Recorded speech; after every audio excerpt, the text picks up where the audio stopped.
dapat lagi. Untuk hasil sementara ini Semua negatif, alhamdulillah. negatif ya. Ada berapa Sampel yang diambil. yang diambil? Yang diambil yang Sampel 38 orang. 38 Bu ya.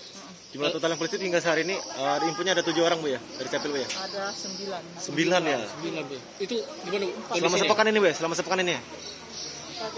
Nggak ada apa-apa. Mereka sehat-sehat saja, semua tidak ada apa? Yang dirawat Dirawat atau isolasi mandiri? Tidak, isolasi mandiri. Oh, isolasi Tidak mandiri. ada rasa penciuman, itu aja yang Jadi ada 7 ya? berjalan. Ada 9. 7. Ada 7, pertama 4, kedua 3, nambah lagi 2.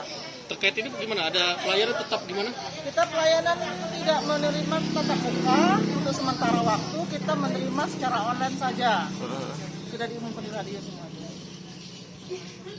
untuk Tapi kalau masih ada yang datang masih tetap kita layani. Oh, tetap buka, pelayanan tetap Iya, dibuka Bu masih ya. tetap kita layani. untuk jam kerja ASN sendiri Bu dan TKS Bu. Apa? Jam kerja ASN dan Tetap jam 8 sampai jam 4. pengurangannya yang ini Ya, 25%. 25% ya, yang bekerja begitu Bu ya. Iya. Berarti kita nerapkan juga work from WFH Bu ya. Iya. Jadi separuh itu sip-sipan. Oh, berarti kita ada sistem ya, sistem sip ya. Oke.